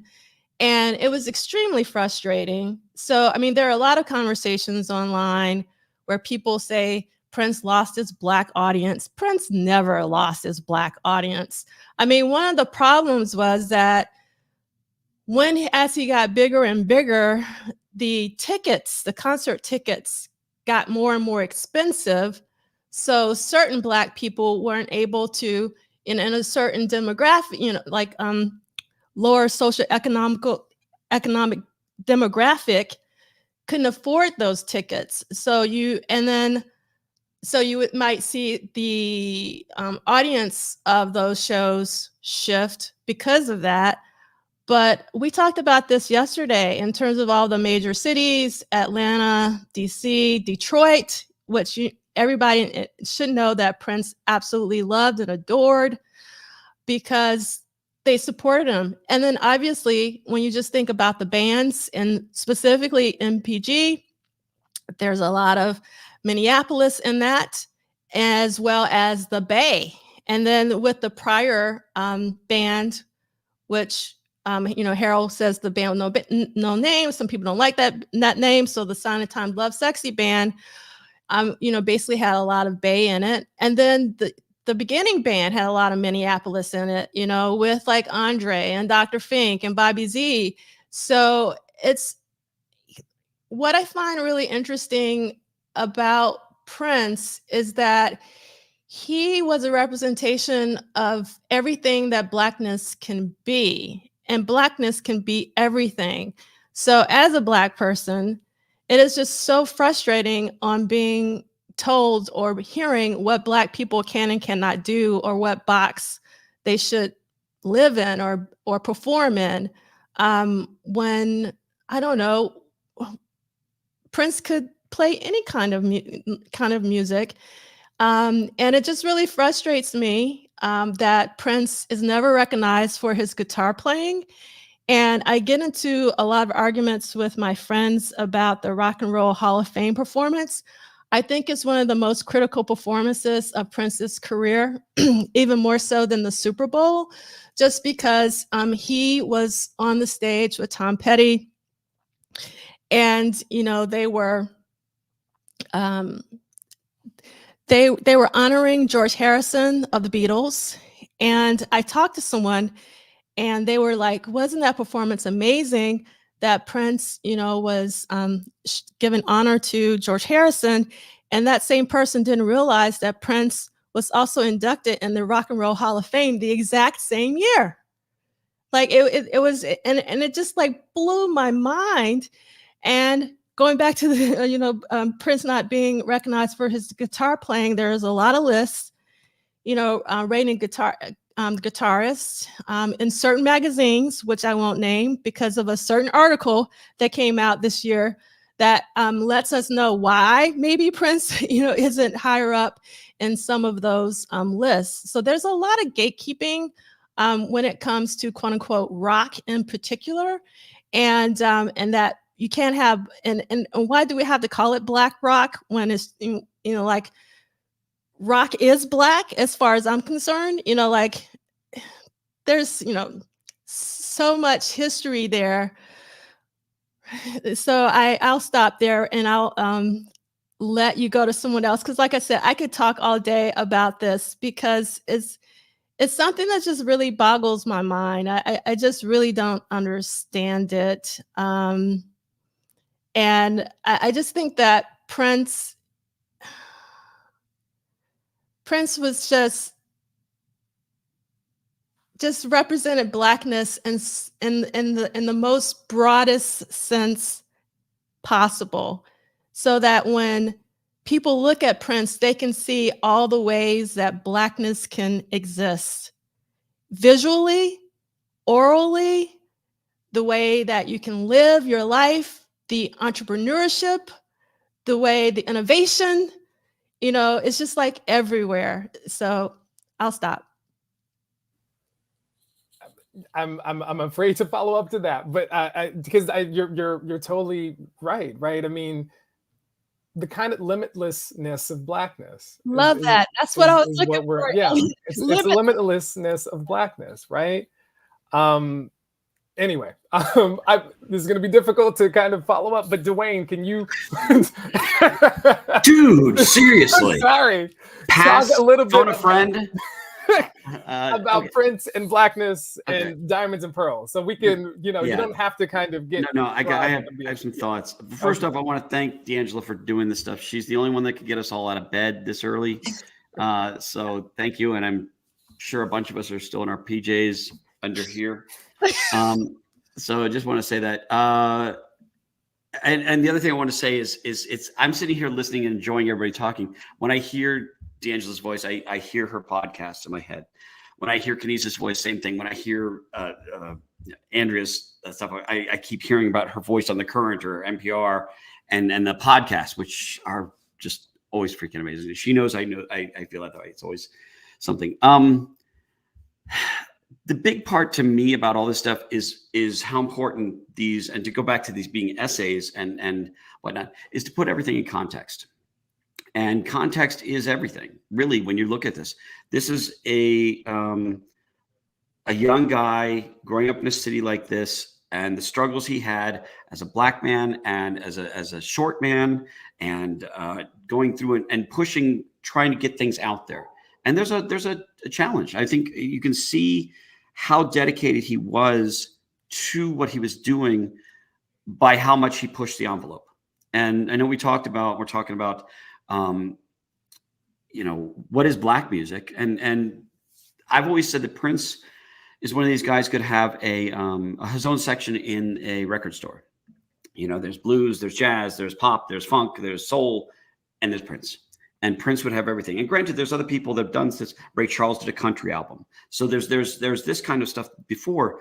But somebody like Prince expanded that. I mean, there's a pie, and he said, let's make many pies, and let's do this. And I'm not going to be worried about it. If you listen to this album, you have blues on it, you have soul, you have gospel, you have pop, you have all this different stuff. There's one part where I think Tommy Barbarella, when he was recording Diamonds and Pearls, thought it was a Christmas song. So there's so many things that he does, and not only does, but does well and does really well. I grew up in Baltimore, and it was somewhat integrated. We had a great radio station, V103, when I was growing up. Anybody who's from Baltimore remembers V103. And so we had that, we had DC music and stuff like this. By the time Diamonds and Pearls came out, I was in Los Angeles, which had a wider range of influences. And it was fun to hear all this stuff. It always makes me laugh when somebody does finally get Prince, and I want to say welcome to the party. I'm one of these people that I do get frustrated when people say, where were you when Prince was doing this? How come you're just liking him now? I'm not that concerned when people do discover him. I'm just happy they discover him. I'm not going to sit there and say, we've been here eating the bean dip for a year, Val. Where were you? I want people to bring it and learn and come into it whenever they can. Yeah, Duke Ellington, exactly. Great point. I kind of feel like it's a gigantic party. Let's make it even bigger and invite people, to enjoy it. And because it's good music, it's great music. It's something that connects with you. And as a performer, and you watch the Glam Slam live stuff on this box set, and you go, oh, geez, this guy, and this is just a small club. This is the first time they're playing this stuff.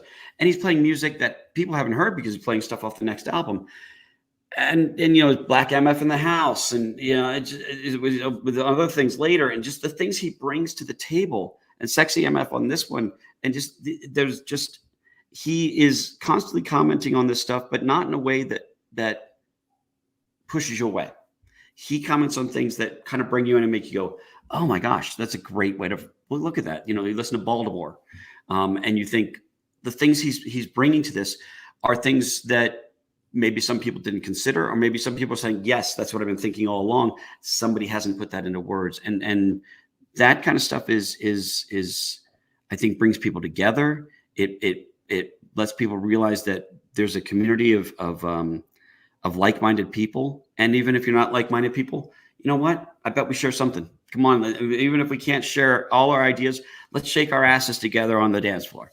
And that is, I've made so many friends in every range and spectrum of people in the community. And there's something about knowing you're going into a Prince event and you're going to know somebody there. You're going to have something in common with somebody there. You're going to have something you can talk about there. You're going to throw an obscure lyric out to somebody and they're going to catch it and they're going to throw it right back at you. And I do think Prince took all his things that he learned and found a way to found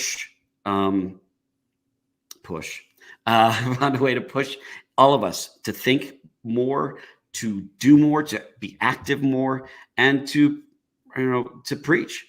I mean, I was listening yesterday to the thing, and Celie and people, they're preaching, and you just hear it, and it's because it's here. It's in our heart, and this is something he gave us, and something that I really do think that the pushing that he did to be noticed is the same pushing he did to be recognized and to make converts and to get people coming to see him. And I think it's really important. And I think that people need to recognize that not only is it big, he had something to do with music and something to do with this, but he had something to do with race relationships. And he had something to do with thinking about larger images and larger pictures and life things. And he's a philosopher. He's the professor.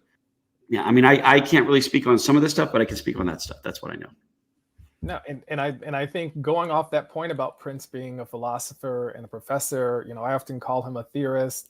I want to go to KaNisa because you started the conversation around Prince and Blackness, and so if you can just kind of talk more, with us about this particular album and Prince and Blackness. Yeah, so I am pretty passionate about this topic, mostly because of my own background, right? Because in the spaces that I grew up in was usually upper middle class, and I would always be the only Black person in my class, especially in the honors classes that I was taking, or being one of maybe one or two Black people in my whole grade for pretty much my whole time until I got to Georgia Tech, where it's the most Black people I'd ever seen, and we're like 4% of the students there.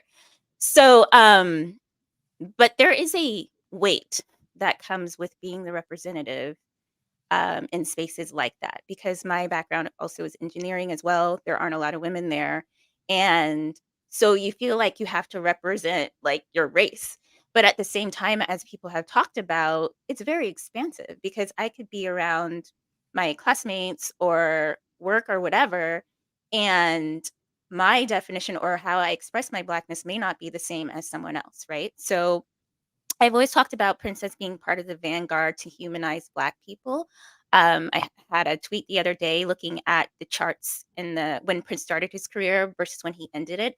At the beginning, you see the pop charts had maybe one or two Black people on it. By the end, it was mostly maybe half Black people on those same pop charts. So you have to think about when he was coming up and being popular, people hadn't seen people like him before. And I mean, not to say there hadn't been popular Black artists before, but because of the way radio was set up, as Jason was mentioning earlier, they were over here, they were over here. Unless you lived in the major metropolitan area, you may not have had even a Black radio format that you could listen to.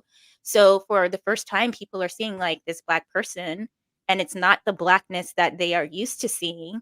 And they're like, what is this? This is very innovative. I've never known people like this before. Where meanwhile, there are regular Black people out just in the world who were just like Prince. And they're like, wow, that's me right there. Someone is representing someone who looks like me, someone who acts like me, someone who's a little bit weird like me, someone who likes punk like me, someone who also likes soul and guitar and folk music, all this stuff like me.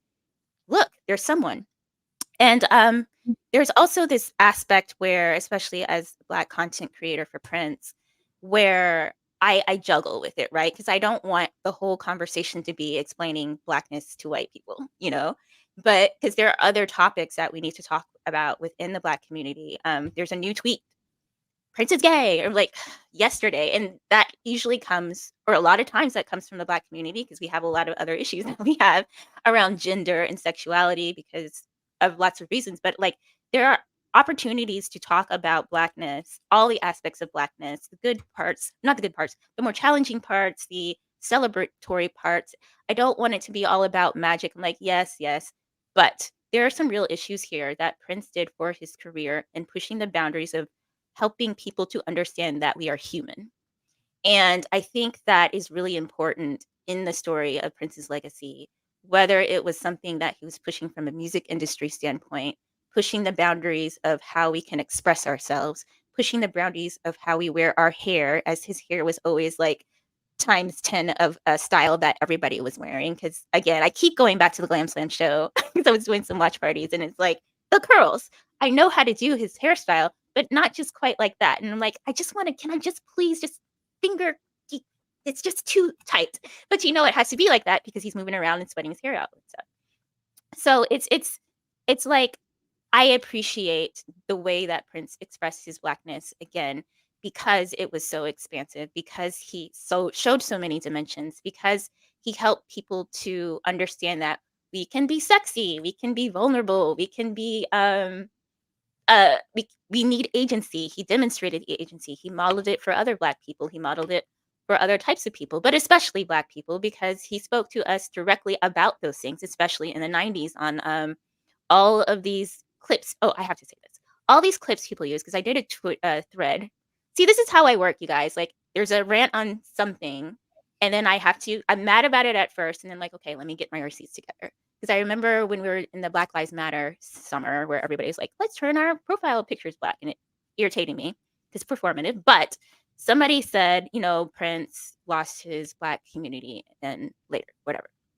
And I was like, the clips that everybody posts, especially around Diamonds and Pearls, you've got the Soul Train Awards, you've got like Friday night videos with Darryl Bell from The Different World, which was huge on NBC at the time. You've got like all of these clips that people are posting, but they're not realizing where these clips are from. They are from Vibe, they are from BT, they are from the Soul Train Awards, they are from Soul Train, they are from like all of our shows that he was on all the time. So it's like, what are you talking about?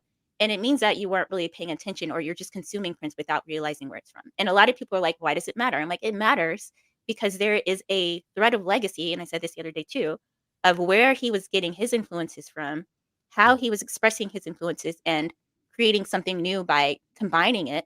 And then the people coming after him, looking at what Prince did and doing the same thing and pulling from him as an influence. It's a whole thread there. There's a whole legacy he's building on, a whole legacy he's growing, and a whole legacy he's setting up for people to follow him, to follow in his steps and grow it too.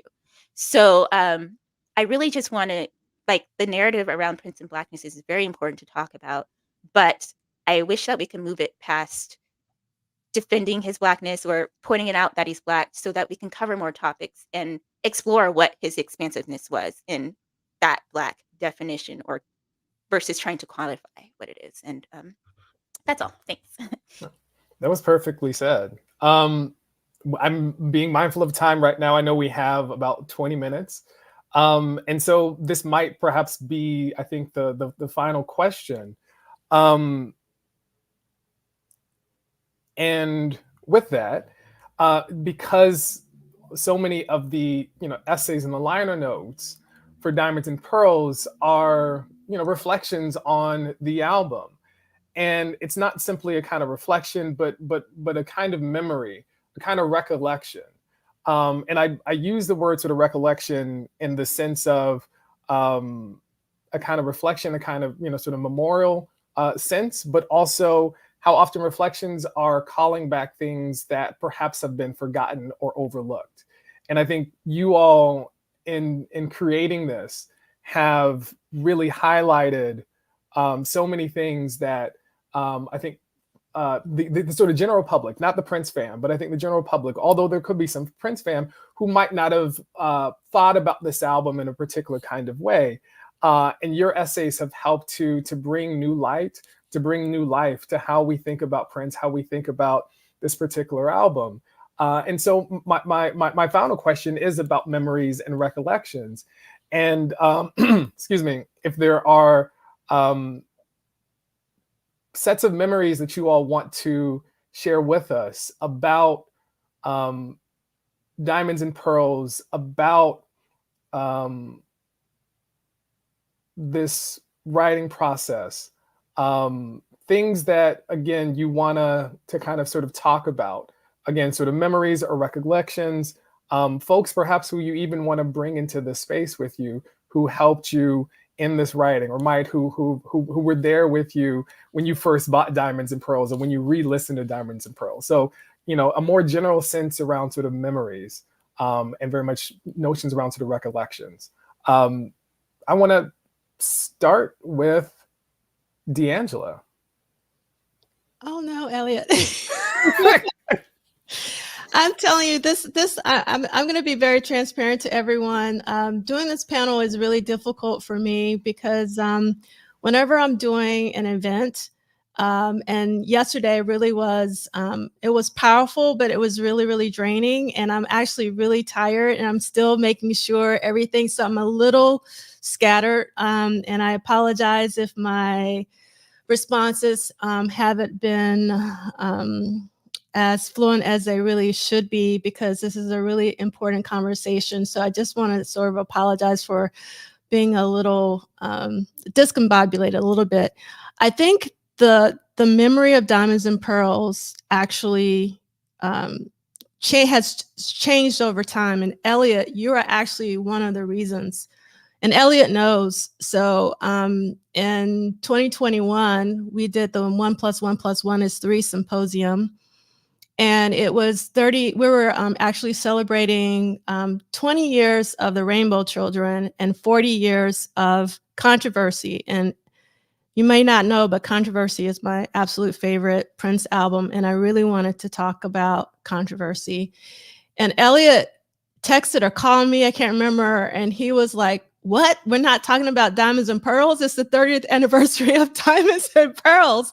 And I was like, but we're already celebrating 2 albums, because I had never celebrated 3 albums at the same time. And I was like, okay. And when it came time to solicit presentations, everybody wanted to talk about Diamonds and Pearls. That was a memory I will never forget.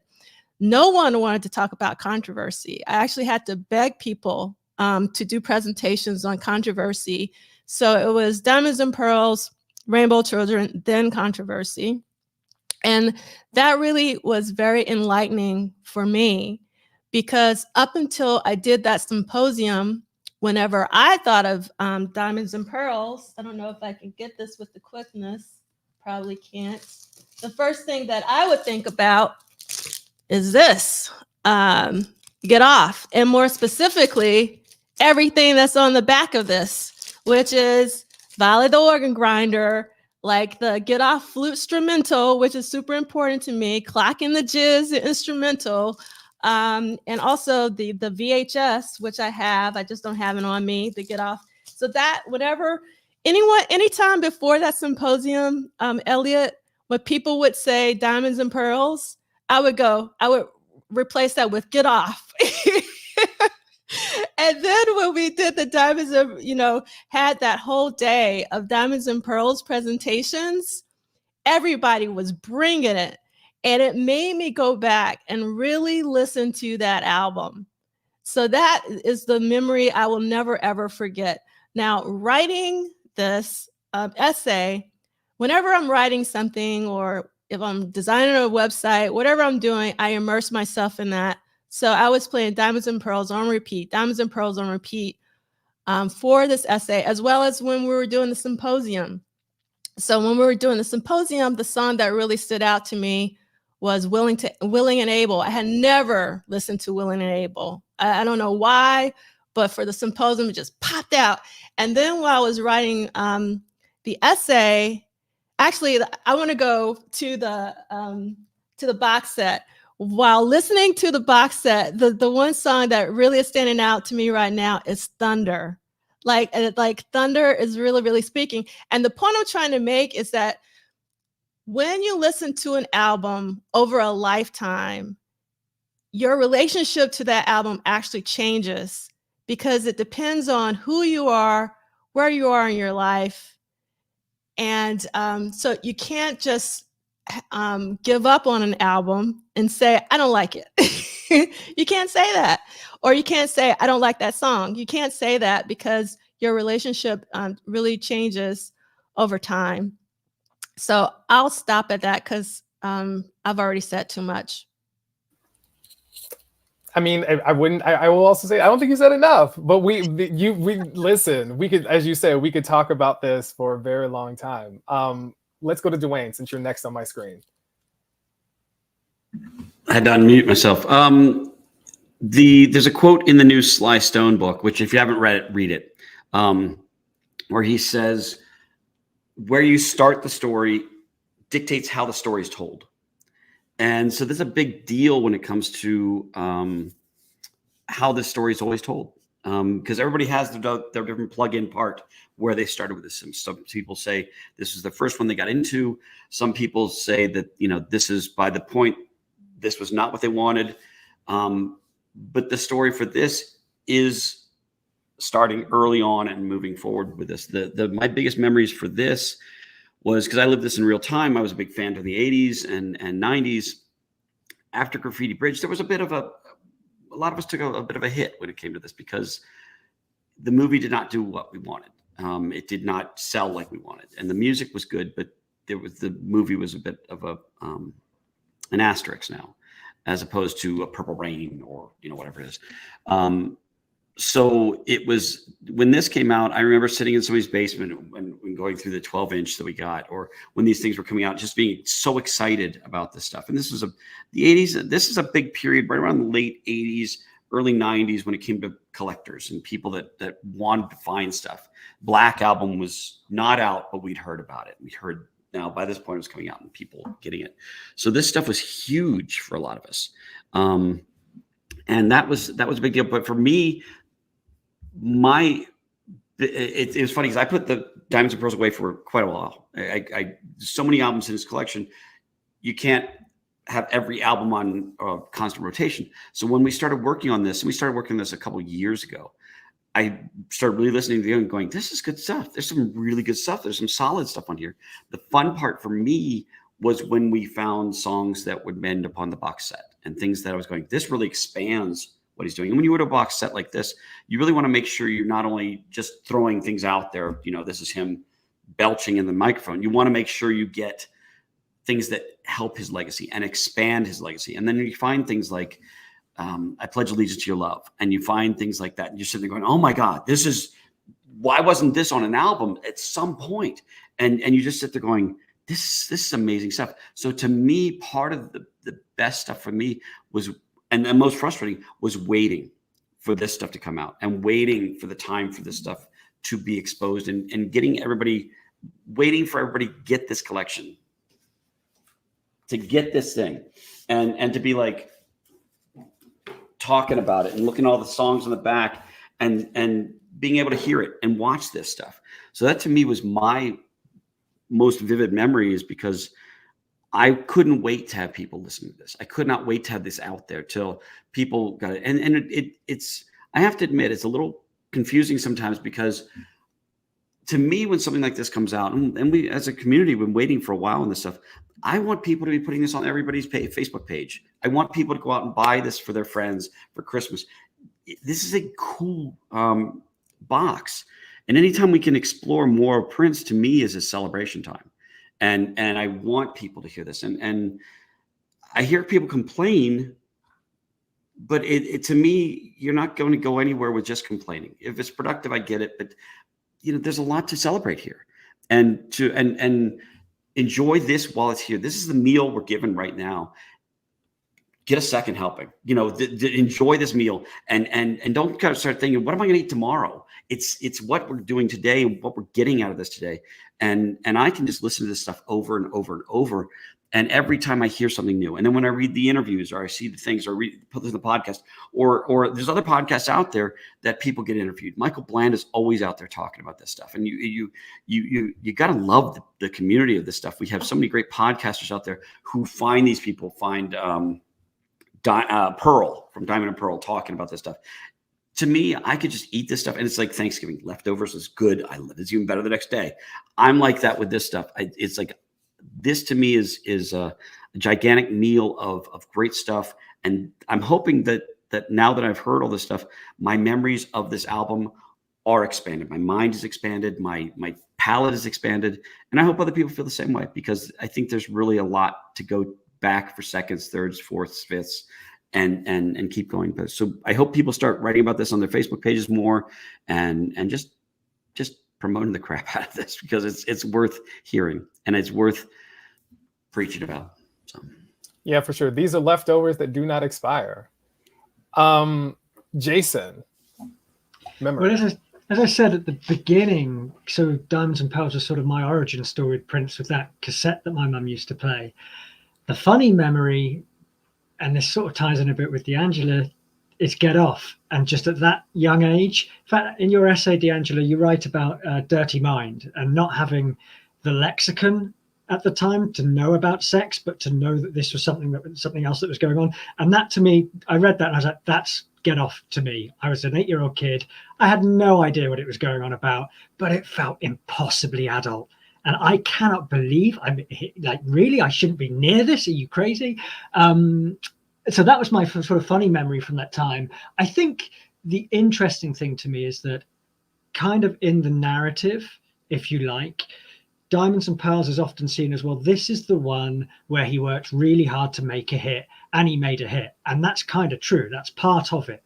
But what you see with this box, and what my re-engagement with this era has been, is that's only a small part of it. And that speaks to everybody here on this call. All the various essays and the various inroads that we've taken to this shows just how deep and how complex even this one album in a man's deep and complex career is. And when you start to unpack all the stuff that Dwayne's found for us to listen to, you even look at, he brought hip hop into his music. Yeah, and there's also actually, personally, I've got such a weakness for New Jack Swing, and the outtakes, hey, there's New Jack Swing songs on there as well. And there's these great early 90s ballads, and there's dance pop, and there's all this other stuff that you listen to it and you can see why it didn't fit on the album, but he's still pulling all these things in. And then once you get to the Glam Slam video, I want to say I completely agree with you, D'Angelo, that he does not get the credit for a guitarist that he should have. But I also think once you watch that Glam Slam video on the box, you also realize, like, we all know this anyway, but it just brings it home. He's a great musician. He's a great songwriter. He's a great performer. He's a great fashion icon. If someone can get me a replica of that peach suit. Please let me know. I want that today. But also something that he doesn't get talked about a lot either is that he is a great band leader. And I don't just mean the guy at the front who is in front of the band and he leads them through rehearsals. There's that bit where he is literally conducting the MPG horns because they haven't got their cues worked out and the camera's behind the horns and you see him, you do this, you do that, you do this. That's a band leader in action. Someone in the quote earlier had Duke Ellington. It's like, yeah, and Prince is doing that with his horn section on the spot in the middle of a gig. So I just think that, from going back to the memory, being the kid who, oh God, that's a rude song, to like now just seeing just how rich this is and how outside of the narrative of it was the hit album, but it's another completely complex part of his career. And he's moving so fast. Like by the end of the tour, he's got the next album ready to go anyway. That's how complex and how fast this guy was working.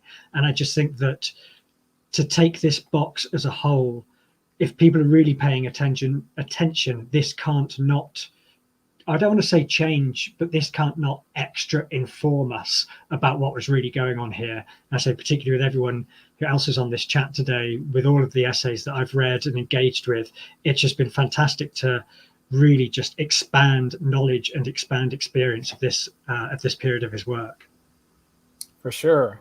All right, we have like 5 minutes left. Hopefully with some grace period also, D'Angelo. Yes. Okay, fantastic. Let me go to Andrea and then we'll conclude with to KaNisa.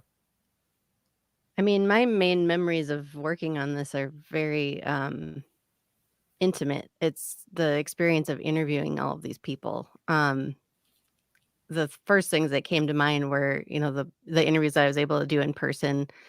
As I said earlier, I will often talk to someone for like 2 or 3 hours. And it's an intense thing to go through with a person. And not every person even wants to be interviewed or really wants to go back into that part of their life and experience it again in this much detail. And there's a lot of complicated feelings that come up. And there's crying and there's therapy, honestly, I think, involved in the process. And I feel so grateful that I'm able to sit with these people as they revisit this part of their life and to bring them hopefully with a lot of tenderness into those memories and through those memories and to share that. It's an incredibly human experience. And sitting for a few, I got to sit in Paisley Park in Studio C and interview Tommy Barbarella and Michael B. Nelson and Kirk Johnson.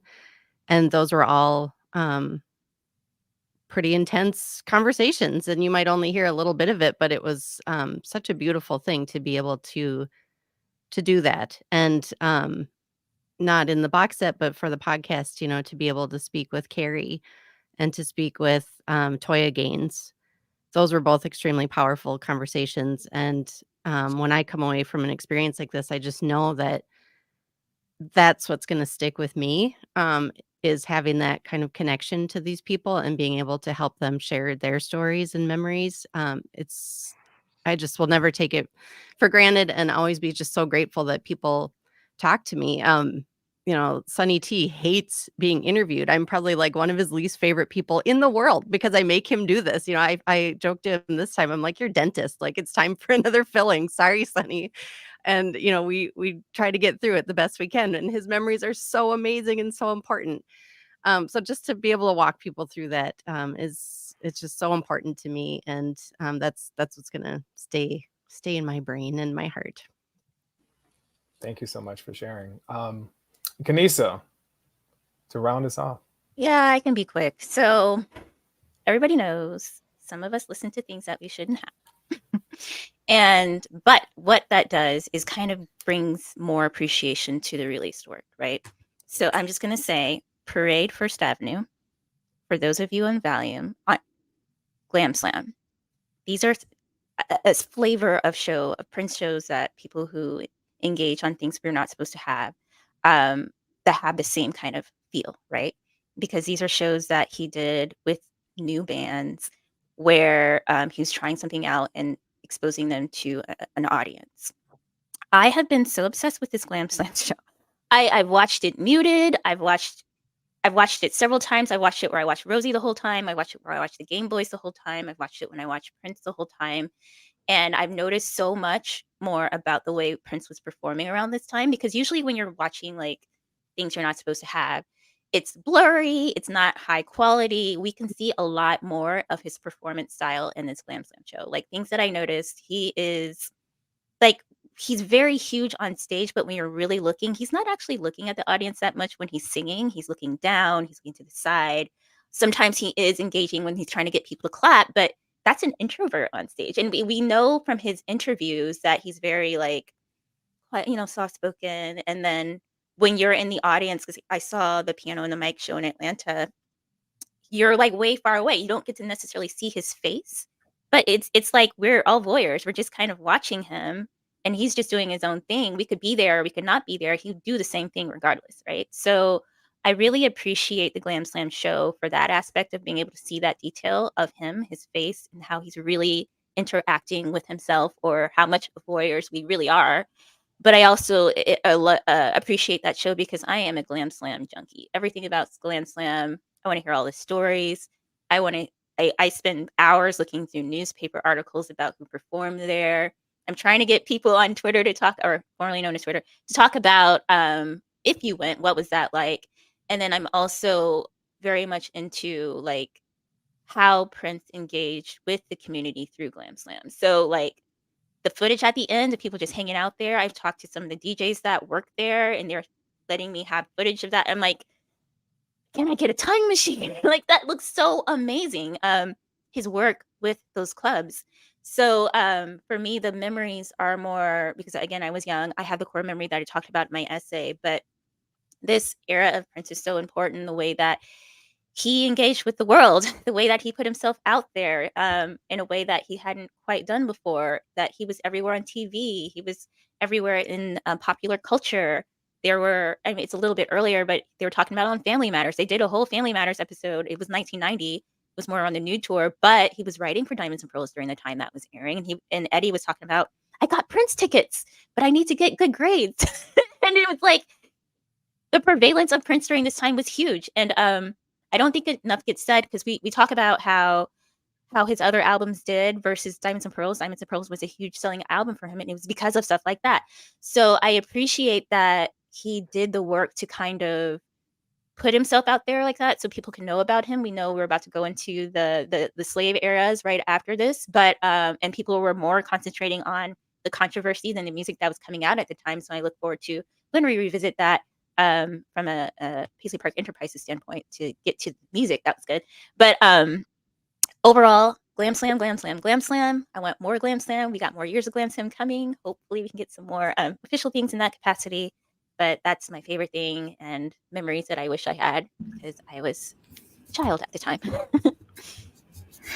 Elliott, can I add something real quick? Yeah. I want to add to the fact that what Andrea said about the people talking to us. Really got to thank everybody. I mean, literally the entire band was interviewed for this, and they came out with extra time. They were open to us reaching out to them again and again and again. You know, I need a clarification about this thing, and they were so good about helping the engineers, the other people. I can't thank them enough for all the work they did. I mean, it really was something. And I'm looking at this panel, and I think everybody's work on here was amazing. It was an honor to work with everybody, but I want to also mention one thing is, how do I even say this properly? We did great. I think we did some good stuff. I really am very happy with the stuff we did, but Prince did all the heavy lifting. I mean, seriously, this is, we're here because of Prince, and it's so cool to be able to get up. I mean, and be talking about this stuff in a collection where people not only want to hear what we have to say, but they're going to go do more research about this stuff and find out more about this stuff. And the box set is just a taste. Listen to other things, find other things, read other books. But Prince did the heavy lifting, and we're all kind of just thankful that I know I am thankful to be a part of all this stuff. So I just want to add that before we so rudely get cut off. Well, thank you for sharing that. Thank you all for sharing everything with us this early morning or sort of afternoon if you're where Jason is, or everyone else who's not in the kind of US or North America right now. Thank you. I'm going to hand it over to D'Angela, because I'm sure that you might have some closing kind of things to say before we transition to the next panel. Yes, I do. And I do want to follow Dwayne with a couple of things, actually. I said this last night. I said this yesterday morning. We're only here for Prince. I mean, this is the only reason why we do this. This is the only reason why I do this. There's a lot of introvert chatter in the chat. I am an introvert. What am I? I'm an ISTP. That's what I am.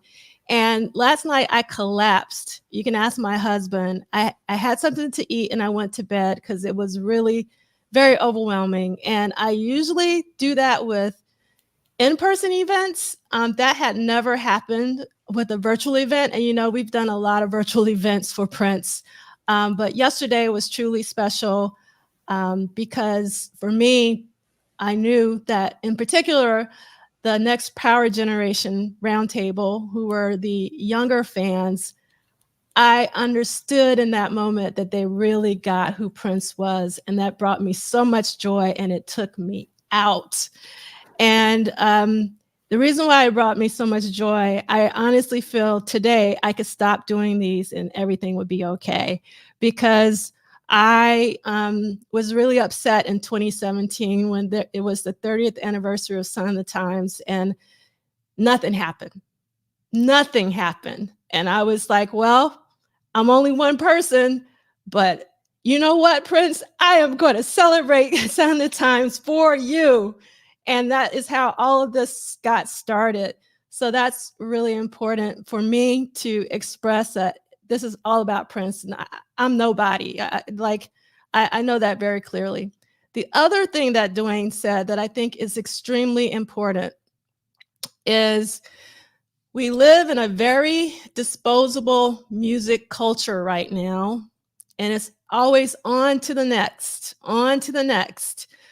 We really need to sit with this box set. It's a lot of material and it takes time to actually listen intently. And this is one of the reasons why, yes, it's one of the reasons why I waited at least a month after the release to do this. To be honest, I really wanted to wait longer. I just didn't want to do it in the new year. But if I waited too late, it would have ran into Christmas time and all of that. But we haven't had enough time to really digest everything that's in this box set, except with KaNisa. I'm with KaNisa, the Glam Slam show. I've had plenty of time to ingest the Glam Slam show because that's the first thing I wanted to watch. It's the first thing that I listened to after I watched it from the box set. So I think we got Glam Slam down. It's extraordinary. It's so important, KaNisa, what you said in terms of, and also going back to the next Power Generation, what they said last night is they want to see Prince and they want to see Prince perform. And I think that the Glam Slam show is the highest of the high. That show is fire. Dwayne, I don't know, Dwayne, I wonder, did you find that? Like, who found that? Where was it? That show is just like incredible. Can you talk about that real quick? Well, and any sort of thing like this, we're looking through the archives trying to find things that represent whatever it is. That one we'd seen on video, and then when it was found on film by some of the other people, we all sat there going, this is unbelievable. And Andrea had seen some of it before because we were at a screening when they were showing early cuts of this in Los Angeles. And I think we all were sitting there going, this is like I was saying earlier, the tricky part of this position is the anticipation of everybody seeing this. My goal is to have everybody see everything. I want that. I want everybody to experience all this stuff. And so when that happened, I think we're all just sitting there going, this is going to blow people away. When people see this, it's and the archiving of all this stuff is very tricky because you really have to make sure you do an era and everything needs to fall into place. I keep hitting my microphone. Sorry about that. But you want to make sure that it starts, like we're saying earlier, where do you start the story? Where do you end the story? And the story starts in London and the story somewhat ends in I guess Minneapolis. But it's and the story of the music, at least what's on the box set. And it's always tricky because you want to make sure you're representing everything and make sure you have all the things that could be there. But there's so much. I mean, Prince did more than anybody. And Prince did. It's hard to even convey to anybody who doesn't understand music is you have very few people out there that were doing this amount of music, and not just amount, but quality amount. And that's what is mind blowing. But this concert was an obvious one. When people saw this, we said, this has to be there. This is going to blow people away. Any sort of, please jump in. I'm just blabbling. Oops. You're muted. We didn't hear you. I just wanted to give a really quick shout out to the people that put the concert together. Yes. Studio 34 and Susan Ricketts is one of the kind of key people on the team that actually edited it and took all the raw film and put it into the version that we get to see and gave it this incredible story of the clock counting down and adding that tension to it and really bringing us into the moment. That was all choices that they made as they were putting it together. And I just wanted to give a shout out to that work. Absolutely. And the editor was Susan oversaw it, drawing a blank on the editor's name for some reason. Is it Digital Film Tree?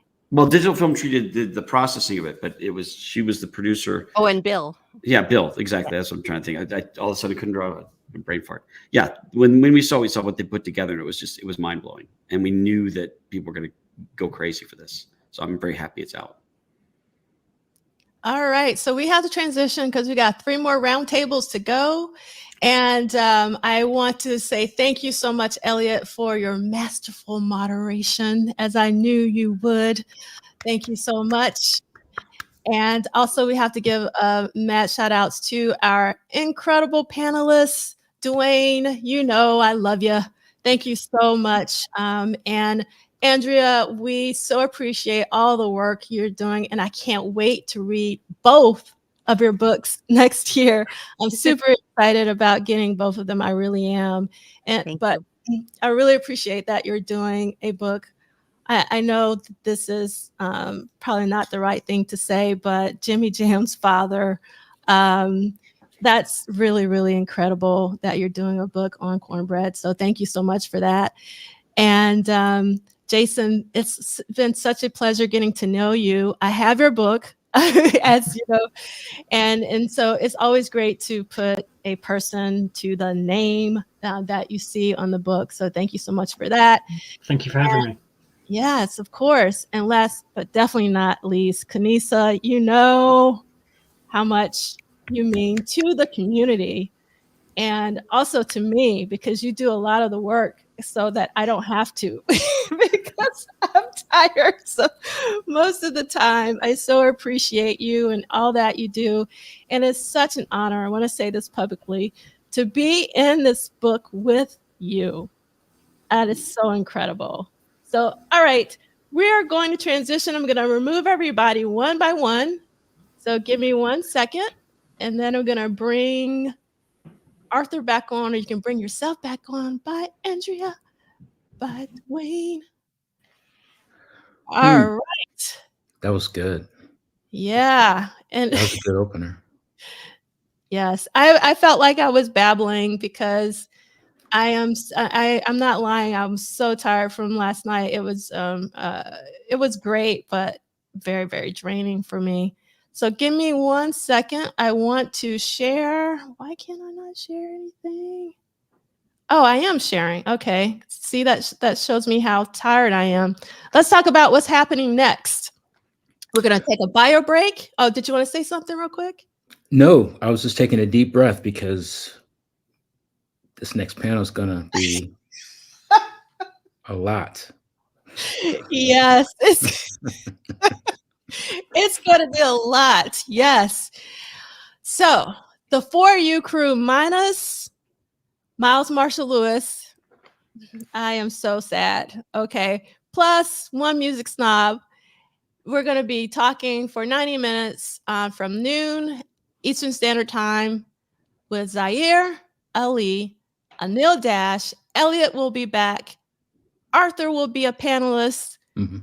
So I hope that you guys will join us. This will be our 11th time talking as a group. And Miles Marshall Lewis has broken the chain. I am so pissed about that. But we actually spoke 10 consecutive times in a row without breaking the chain. So I am grateful, though, that Zaire, Anil, and Elliott, as well as Arthur, will be here to talk more about diamonds and pearls. And let me hold up this one today, which is one of my favorite covers. I love Yeah, I always like that cover. cover. But I love what they did with the foil. It is so beautiful to me. I love it more than the original, like The monochromatic hologram. cover. Yeah, no, not the hologram. I'm talking about. Let's see. Do I still have it here? Do I not have it here? I don't think I have it here. The original. Yeah, It was just the blue. flat. Not the vinyl. Not the hologram. Obviously, is everything. But I just love how beautiful this is. I kind of wish that this was the cover instead of the box set cover. Like, all right. yeah, All right. me. But yeah. All right. So we're gonna take a quick bio break, and we'll see you at the top of the hour. Hydrate yourself, move the bodies, eat something, all And come that, back. and come back. Yes. Thanks, everybody.